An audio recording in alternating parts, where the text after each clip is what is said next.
Hi guys, this is Vidas. And Usha. Let's start episode 156 of Ask Vidas and Osha podcast.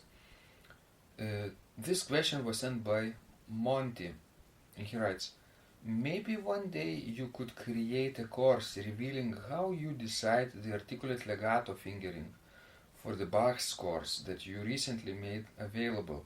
It's kind of mysterious. The Ricci and Stauffer book has a lot on this, but having you explain and demonstrate adds a lot of value. That's an interesting question, right, Osha? Yes, it is. We have talked a lot about the principles behind early music fingering, but we haven't created a step-by-step course on it, right?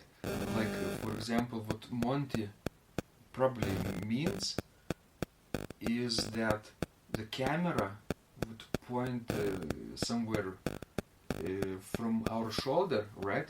And as we are playing it, the score of early music, or let's say in this case Bach music, the camera would point to our hands, right? And then as we're playing, we should probably demonstrate and explain the choices of the fingering we're making. Well, yes, and I would like actually to separate these, things. You are talking about Bach as early music. I would not call Bach's music early, and I would not use fingering in Bach music as, for example, I use when I play, let's say, really early pieces, like pieces from Robert's Bridge Codex, or Codex Faenza, or really early stuff. Because Bach's music is already such a complex music that you cannot sort of use only early fingering. For example, in many cases you have to use the thumb on the black keys or on accidentals. Yes. I think you're right, Osha, because simply of this fact that Bach uses many more accidentals. I know, and the more accidentals you have, the more you have to,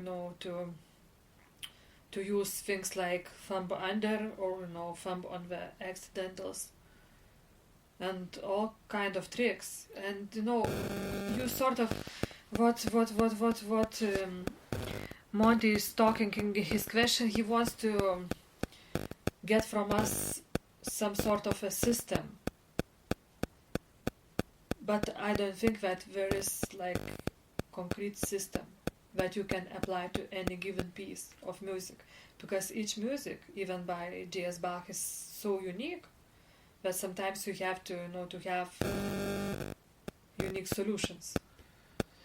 And I fully agree with you. I just want to add that, of course, I'm talking about Bach because that's what Monty is interested in when talking about early music. The only thing that I wouldn't do with Bach in comparison to real modern music or romantic music is probably finger substitution and glissando. Yes, that's definitely. You could get away without that. Sure. You wouldn't want to do that in Bach's Even music. when you have two voices in each hand, you could still play without finger substitution, I think, in most cases, but there are exceptions. There are exceptions, even in Bach. So remember, we could each talk a little bit about our experience with playing E flat major prelude and fugue, because you are practicing it currently for the upcoming Bach birthday recital, and I this morning actually recorded a video with the camera pointing right above my hands so that my transcribers could transcribe fingering and pedaling from this video played at the very slow practice tempo. and probably the score of E flat major prelude and fugue by Bach, BWV 552, will soon be available for you if you want to master this piece without much frustration in figuring out your own fingering, right?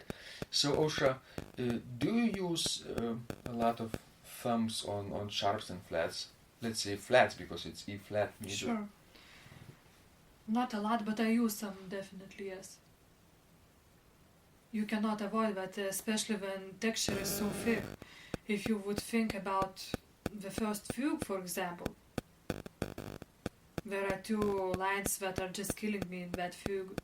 The ending of it, and then, the ending of the first half of it. It's really very complex, and sometimes I just feel that I'm, playing with both my hands fully with all my fingers at the same time because of the thick texture.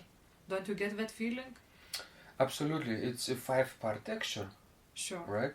And I can guarantee, if you wrote down your fingering, or if somebody recorded you play this piece from above, right? And if our transcribers would transcribe your own fingering and compare it to my own fingering, it would not necessarily coincide, right? Yes, but And pedaling choices also might be different. Well, I think on pedal we would agree more than on the fingering, probably. But with fingering, it's very individual because the hand layout for each person is a little bit different, right? And the span of the palm is different for each person. You can, I don't know, can you reach a tenth? Some of the tenths I can reach with my left hand, not with my right hand. Right. So there are people who can hardly reach an octave. I know. And so then they have to figure out some other ways to play those middle voices. Maybe they sometimes migrate from hand to hand. Yes, and for example, composers like César Franck, he has such a wide hand. I was already, I almost forgot about it, but recently I started to play,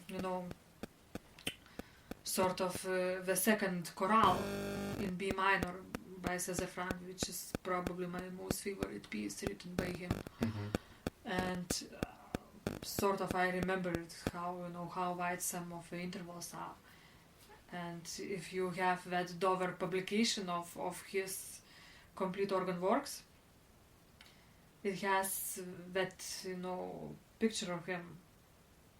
The famous Yes. painting. Mm-hmm. Yes, and you can see how wide his hands are. And in pieces like first chorale in E major, and in his prayer, and his second chorale in B minor, those intervals are just enormous. You have to, to do tenths with your one hand, at least. It might be not a painting, but an early photograph. I think. Could be, Mm-hmm. could be, yes.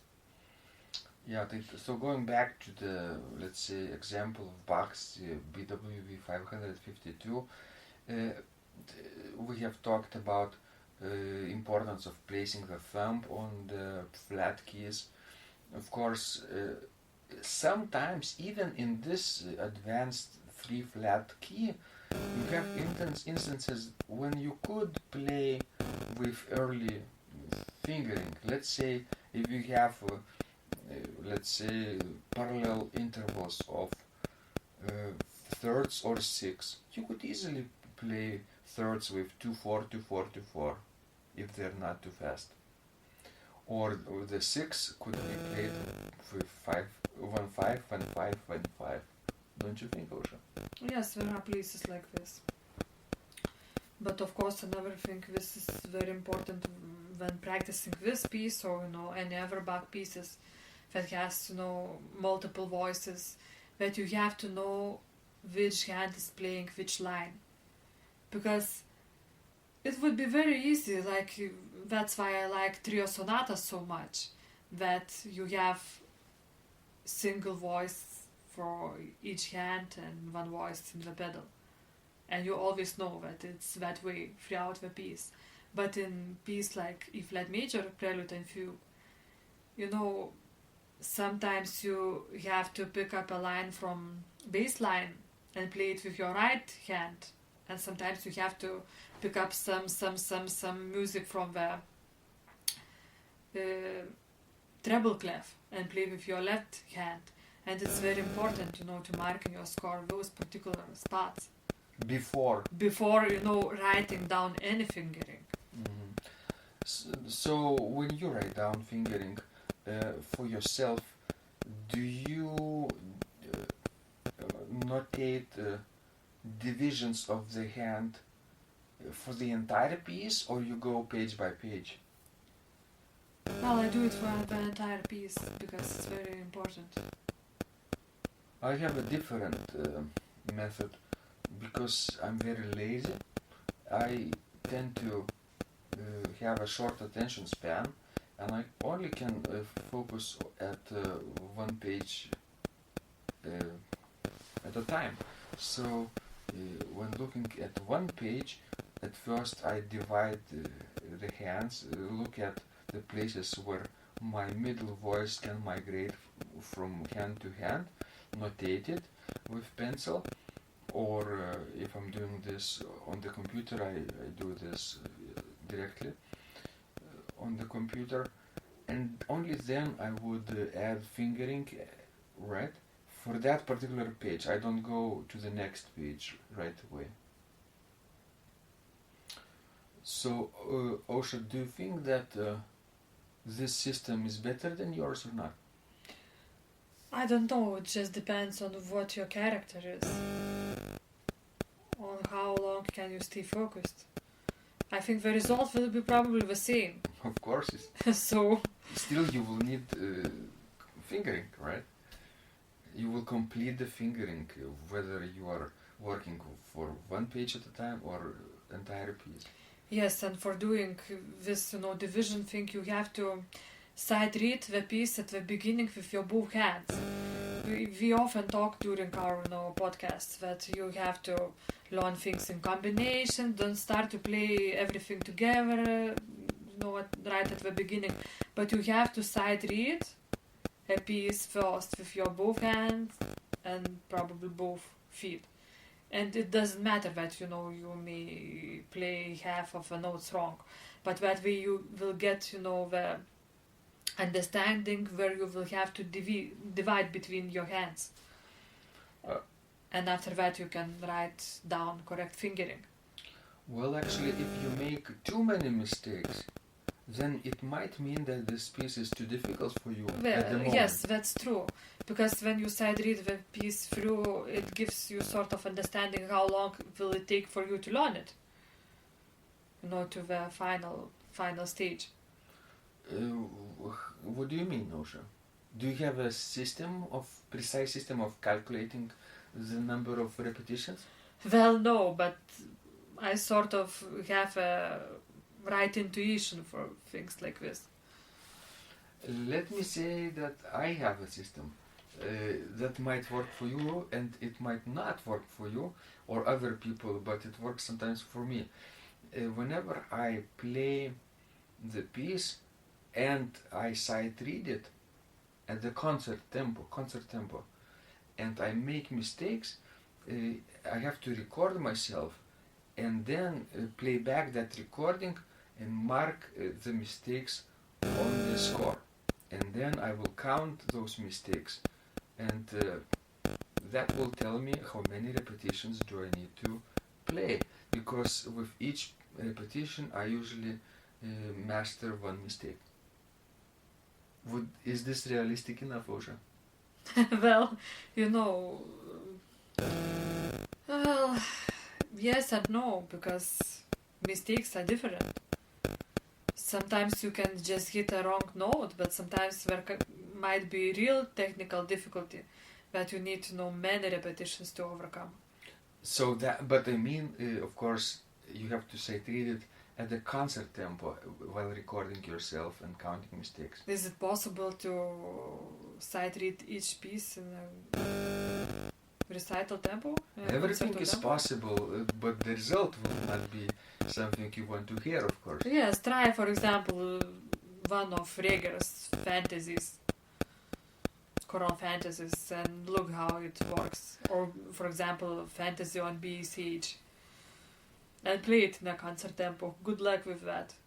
You have fun. That simply means probably that you will need to have many hundreds of repetitions. That's true. It's all about numbers, guys, and math is our best friend. Thanks for listening, and remember to send us more of your questions. We love helping you grow. This was Vidas. And Usha, And remember, when you practice, miracles happen.